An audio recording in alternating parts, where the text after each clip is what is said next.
કપડવંજના ગામડાઓમાં વરસાદી પાણી ફરી વળ્યા છે।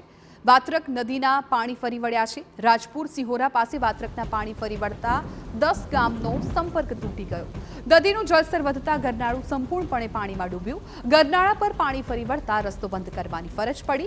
રસ્તો બંધ થતા 10 જેટલા ગામોનો વાહન વ્યવહાર પણ ખોરવાઈ ગયો। શિહોરા, અમિયાપુર, આંબલિયારા, તેનપુર, રોજડ ગામો સંપર્ક વિહોણા બન્યા।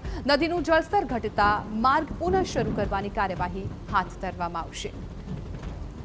तो खेड़ाना कपड़वंजना आ दृश्यो आप जोई शको छो कि ज्यां वात्रक नदीनुं पाणी छे ए गामडाओमां फरी वळ्युं छे। 10 गामनो संपर्क तूटी गयो छे।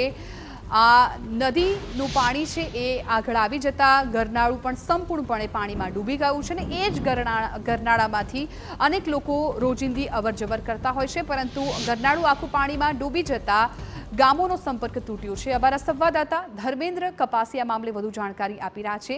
धर्मेन्द्र, 10 गामनो संपर्क तूट्यो छे, अत्यारे त्यां शुं स्थिति आप जोई रह्या छो?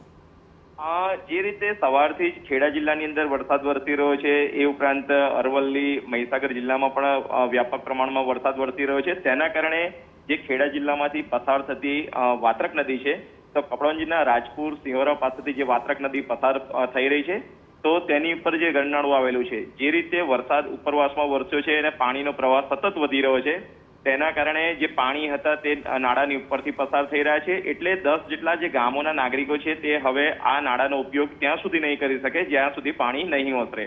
महत्वनी बाबत ए छे के सिहोरा, अमियापुरा, आंबलियारा, तैनपुर अने रोजड़ जेवा गामो छे, जे गामोनो संपर्क अत्यारे खोरवायेलो छे, कारण के जे रीते गरनाळानी उपरथी पाणी पसार थई रह्या छे तेना कारणे आ प्रकारनी स्थिति सर्जाई छे।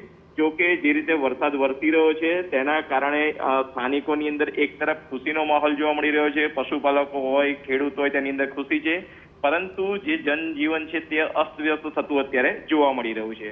जी बिल्कुल धर्मेन्द्र, आभार समग्र माहिती बदल। तो आ गरनाळुं आखुं पाणीमां गरकाव थई गयुं छे, आ ज गरनाळुं 10 जेटला गामोने जोड़े छे, એટલે વાહન વ્યવહાર પણ સંપૂર્ણપણે ઠપ થઈ ગયો છે। 10 ગામોનો અત્યારે મોટી અસર પહોંચી છે, કેમ કે તેમનો જે રોજિંદો રસ્તો હોય છે હવે તેમના માટે બંધ થઈ ગયો।